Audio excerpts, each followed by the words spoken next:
सुनिए, अगर अल्लाह ने आपको दौलत दी है, इसलिए नहीं दी कि अय्याशी करते फिरो, इसलिए नहीं दी कि शराबे पीते फिरो, इसलिए नहीं दी कि बहुत ज्यादा महंगी गाड़ी में बैठ के किसी गरीब के कपड़ों पर कीचड़ उछालते हो जाओ, इसलिए नहीं दी कि बहुत ज्यादा महंगे कपड़े पहन के किसी गरीब से हाथ ना मिलाओ, इसलिए नहीं दी कि प्लेट में आधा खाना छोड़ दो। इसलिए आपको अल्लाह ने दौलत दी है कि तुम इस दौलत के जरिए अल्लाह के बंदों की मदद करने के लिए तैयार रहो। गलतफहमी हो गई उनको। नबी अलैहिस्सलातु वस्सलाम घर में तशरीफ लाए, रोटी का टुकड़ा गिरा हुआ था, आप सल्लल्लाहु अलैहि वसल्लम ने उठाया, उसको झाड़ा, साफ किया, उसको तनावुल फरमाया, खाया उसको। हम सब की माँ अम्मी आयशा रज़ियल्लाहु ताला अन्हा मौजूद थी। बड़ी तारीखी बात, नबी अलैहि सलाम ने तो जो फरमाया है ना, उसका तो मतलब नेवल बदल कोई नहीं है। फरमाया, आयशा ये रिज़्क इज्जतदार चीज है। क्या है ये? इज्जतदार चीज है रिस्क। अगर ये किसी से छिन जाए तो फिर वापस नहीं आता। अगर लोग इसकी इज्जत ना करें तो फिर वापस नहीं आता। जो लोग रिज़्क की बेकदरी करते हैं, जो लोग दौलत की बेकदरी करते हैं, फिर नहीं आती ये, क्योंकि इज्जत का ही तो मामला है सारी दुनिया में फंसा हुआ। अबू बकर सिद्दीक रज़ियल्लाहु ताला अन्हु खलीफा थे। एक साहब यमन से चले, उनके ऊपर कर्जा था 3000 दिनार का, बहुत बड़ी रकम। 3000 दिनार उस दौर के आज के 30 करोड़ रुपए समझिए, बहुत बड़ा जिम्मेदार था, उस पर कर्जा हो गया 3000 दिनार का। सीधा मदीने पहुंचा, अबू बकर सिद्दीक खलीफा थे। आके जब अपनी फरियाद लगाई तो उन्होंने माजरत की कि आजकल मेरे हालात नहीं अच्छे, लेकिन तुझे मैं एक जगह बताता हूं, तू वहां चला जा, जाते ही तेरा काम हो जाएगा। अरे उस्मान रज़ियल्लाहु ताला अन्हु के घर का पता बता दिया, भी वहां चले जाओ। अब वो फरियादी जब हज़रत उस्मान बिन अफ़्फ़ान रज़ियल्लाहु ताला अन्हु के घर पहुंचा, जब वो दरवाजे पर पहुंचा, अभी उसने सलाम भी नहीं किया तो दरवाजे के अंदर से हज़रत उस्मान रज़ियल्लाहु ताला अन्हु की आवाज आ रही है, अपने किसी बेटे को डांट रहे हैं। वो फरमाया, तुमने यार फजूल खर्ची मचा रखी है घर में, ये दूध में शहद मिला मिला के पीते हो, दूध भी मीठा शहद भी मीठा, एक वक्त में एक चीज इस्तेमाल किया करो। तो वो बंदा कहता है कि मैं दरवाजे पे खड़ा था तो मैं सोचने लगा कि ये खलीफा ने जिसके घर भेज दिया, ये तो अपने बच्चों को दूध और शहद में डांट रहा है, मेरे 3000 दिनार कहां दे देगा ये। तो उसने दरवाजे से जब सलाम किया तो हज़रत उस्मान रज़ियल्लाहु ताला अपने साहबजादे को उस दौरान डांटते रहे। तो जो बड़े होते हैं उनकी पहचान भी बड़ी होती है। आजकल कुछ लोग कपड़े पहन के बड़ा बनना चाहते हैं, कुछ लोग अच्छी गाड़ी में बैठ के बड़ा बनना चाहते हैं, कुछ लोग बदतमीजी करके बड़ा बनना चाहते हैं। किसी ने कहा ना कि वो जनाब फलां साहब बड़े बड़े हो गए, और मैं क्यों, क्या आप अच्छा बोलने लगे हैं? अब उनको नाराजगी की जगह गुस्सा नहीं आता। बड़ा बंदा अपने कद की वजह से नहीं बनता, अपनी चमड़ी की वजह से नहीं बनता।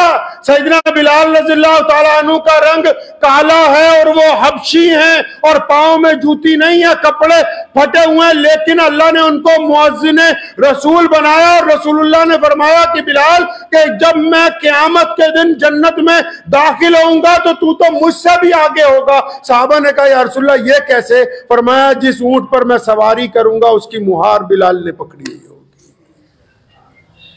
तो बड़े होते हैं।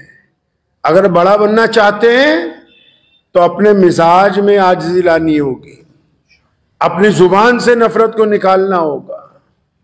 तो उस्मान ने जब दरवाजा खोला ना, बड़ी कीमती बात कही, क्योंकि बड़े हैं। कहने लगे, ओ भाई अल्लाह के वास्ते माफ कर दे, तुझे बाहर जरा चंद मिनट इंतजार करना पड़ा, मैं अपने बच्चों को कोई बात समझा रहा था। अपनी बैठक खोली जिसको ड्राइंग रूम कहते हैं। उस्मान रज़ियल्लाहु ताला की कोठी पे गया था, बिठाया तो अपने खादिम को बुलाया, फरमाया मेहमान है कुछ खाने के लिए लाओ। तो मेहमान जो है उसके लिए जो खादिम जो है वो खजूरों का हलवा लेके आया, दूध लाया, दूध में शहद मिला के लाया। तो मेहमान कहता है, मैं सोचने लगा अपने बेटे को तो डांट रहे थे कि दूध में शहद मिला के ना पियो, मुझे तो 3-3 चीजें इकट्ठी मीठी दे रहे हैं। तो अक्सर लोगों के दिल में सवाल आने लगते हैं, कहीं जाते हैं तो 200 सवाल दिन में होते हैं, भी ये भी पूछ लें वो भी पूछ लें। तो कहने लगे जब मैं दूध पी चुका, हलवा खा चुका, तो अभी मैं कुछ पूछने ही लगा था, तो अपने फिर खादिम को बुलाया, फरमाया वो जो इस मेहमान के लिए हमने ऊंट तैयार किया है वो लेके आओ। तो वो ऊंट जो है जब पेश किया गया, उसको लेके आए बाहर अपने सहन में, फरमाया इस ऊंट पर तुम्हारे लिए, तुम्हारे सारे घर वालों के लिए नए कपड़े ला दिए। 5000 दिनार इस ऊंट के थैले में डाल दिए। यहां से यमन तक के लिए सूखा खाना, सूखे मेवे, वो भी अलग से इसके अंदर डाल दिए गए। पानी का मिश्कीजा भी तैयार करके रख दिया गया है। अल्लाह तुम्हारा सफर आसान फरमाए, जाओ। तो कहे मैं तो 3000 मांगने आया था, 5000 दे दिए। मैं जब ऊंट की महार पकड़ी तो मेरे दिल में बिल ख्याल आया, मैं कहा अजी हजरत ऊंट क्योंकि कीमती है, आज भी बहुत कीमती है। मैं कहा हजरत ये ऊंट कौन वापस लेके आएगा? और उस्मान ने फरमाया कि भाई वापस लेने के लिए तो दिया ही नहीं, ये भी शादी में हदिया। तो कहने लगा फिर कि हजरत अच्छा एक बात तो बता दो, आपको हजरत अबू बकर ने पैगाम भेज दिया था? और फरमाया भाई ज्यादा बातें नहीं किया करते, काम हो गया है, बस अल्लाह का नाम लो, जाओ। जब ऊंट पे सवार होने लगा फिर थोड़ी सी खुजली हुई, कहने लगा जी हजरत एक बात और बता दो। वह भाई पूछ ले जाते जाते क्या मसला है।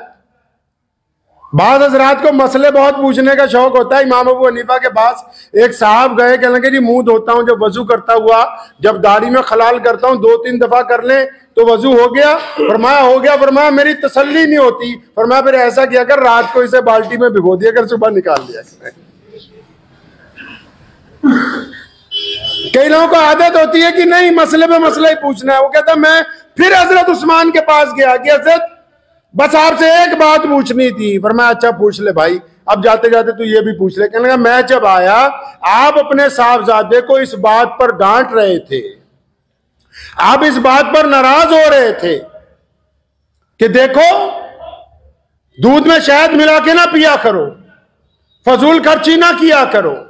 तो उस्मान रज़ियल्लाहु अन्हु उसकी बात जब सुनी तो उनकी आंखें आबदीदा हो गई। फरमाया सुन, मेरे नबी अलैहिस्सलातु वस्सलाम ने हमें यह तालीम दी है, हमारे आका मोहम्मद रसूलुल्लाह सल्लल्लाहु अलैहि वसल्लम ने हमें सिखाया है कि अल्लाह ने ये जो हमें दौलत दी है, ये अल्लाह ने अपने बंदों की मदद करने के लिए दी है। मैं अपनी औलाद को यह समझाता रहता हूं कि बेटा ये दौलत हमारी अय्याशी करने के लिए नहीं आई, ये लोगों की खिदमत करने के लिए आई है। जितनी लोगों की खिदमत करते रहेंगे अल्लाह का फजल हम पर बनता रहेगा। अगर हम कंजूसी इख्तियार करेंगे तब भी फजल चला जाएगा, और अगर हम उसको अय्याशी के ऊपर खर्च करेंगे तब भी चला जाएगा।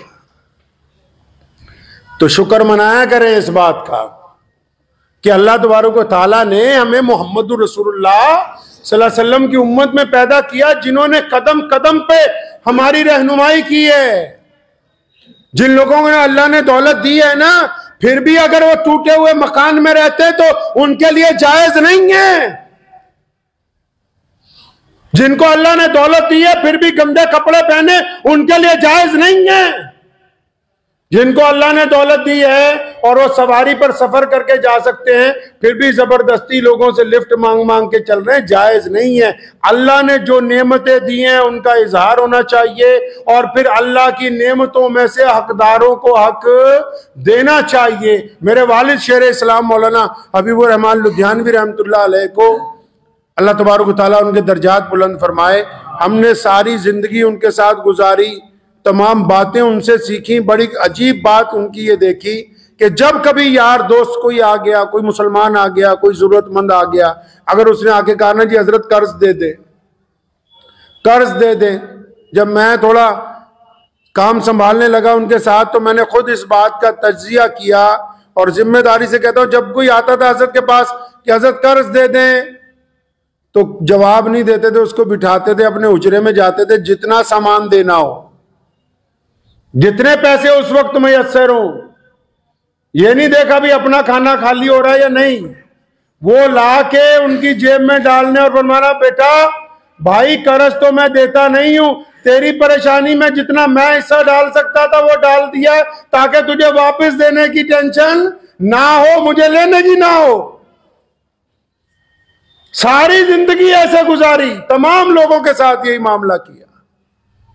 प्यारे नबी सल्लल्लाहु अलैहि वसल्लम ने उम्मत को ये बेहतरीन दीन अता फरमाया है। आप ये देख लें कि हमारी इबादत जो हैं वो इस बात की अलामत है कि अल्लाह तबारक व तआला ने आपको बेहतरीन इंसान बनाया है।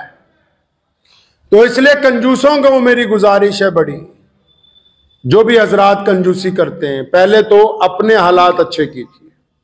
अगर आपको अल्लाह ने दौलत दी है उसका इजहार होना चाहिए, और बस उस हद तक अच्छे कीजिए जितनी जरूरत है। मौला अली रजी अल्लाह ताला अन्हु गुजर रहे थे, गोश्त फरोश ने कहा कि हजरत सामान पैक कर दूं, फरमाया नहीं आज कुछ नहीं है जेब में। हजरत ऐसा उधार ले जाइए, फरमाया क्यों, अपने पेट से ना उधार कर लें जो तेरे से उधार करना है। कर्जों में ना फंसे, ये कर्जे अच्छी चीज नहीं है, सूद अच्छी चीज नहीं है। अगर जितना गुजारा खुददारी के साथ हो सकता है, अल्लामा इकबाल रहमतुल्लाह अलैह का किस्सा मैं आप लोगों को बार बार सुनाया करता हूं। उनका बेटा इंग्लैंड में पढ़ता था, तो उसके पास पैसे खत्म हो गए, ये भी वहीं से पढ़ के आए थे, वहां वकालत भी करते रहे। तो बेटे ने अल्लामा इकबाल को चिट्ठी लिखी कि अब्बा जी पैसे खत्म हो गए, अभी महीना खत्म होने में 10 दिन है, आप अगर कहें तो फला बैरिस्टर जो आपका दोस्त है उसके पास जाके चंद पाउंड ले लूं, उससे कुछ पैसे उधार ले लिए जाएं, जब महीने बाद आएंगे तो दे देंगे।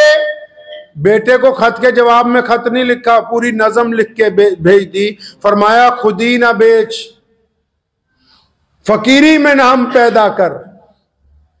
अपनी खुदी नहीं बेच दिया करते बहुत जल्द। अल्लाह तबारक व तआला के ऊपर यकीन रख के मोहम्मद रसूलुल्लाह की पैरवी इख्तियार करो, खुद भी खाओ दूसरों को भी खिलाओ, और जब कोई मांगने वाला आपके दरवाजे पर आ जाए, याद रखें वो लोग जो मांगने वालों को धुतकारते हैं, रसूलुल्लाह का हुक्म है मांगने वाला दरवाजे पर आ जाए तो उसको खाली ना लौटाया जाए, बैठ के डींगे ना आका करो कि तू हट्टा कट्टा है, तू ये है। और जिन्हें हाथ ही फैला दिया उसके ऊपर अब कोई बात रह नहीं गई है। हजरत मुफ्ती मोहम्मद अहमद लुधियानवी रहमतुल्लाह अलैह, मेरे दादा मरूम, अक्सर हमें ये बात कहा करते थे। अक्सर बहुत सारे लोग बार बार आते थे, असी के अब्बा जी रोज आ जाता है। और फरमाया खुदा दा शुक्र नहीं अल्लाह ने सानू देन वाले च रखे, लैन वाले च नहीं रखा है जी। खुदा का शुक्र नहीं अल्लाह ने आपको देने वालों में रखा है, लेने वालों में नहीं रखा। वरना कोई हम पीछे से लिखवा के आए हैं कि हम अच्छी खाना खाएंगे। लोग सड़क के किनारे सोते हैं कि नहीं? लोग अस्पतालों में मौत का इंतजार करते हैं कि नहीं? लोग कैद खानों में सिसकते हैं कि नहीं? लोग एक्सीडेंट के अंदर हलाक होते हैं कि नहीं? कोई कुछ लिखवा के नहीं लाया। ये अल्लाह की नेमतें हैं कि उसने हमें बेहतरीन जिंदगी अता फरमाई है। तो कदम कदम पर उसका शुक्र इस तरह अदा होगा कि हम किसी भी इंसान को तकलीफ ना पहुंचाएं। कदम कदम पर उसका शुक्र इस तरह अदा होगा। तो दुआ कीजिए कि अल्लाह तबारक व तआला मुझे और आपको कंजूसी से निजात अता फरमाए और फराखी के साथ माल खर्च करने की तौफीक अता फरमाए। व आखिर दावाना अनिल हम्दुलिल्लाहि रब्बिल आलमीन।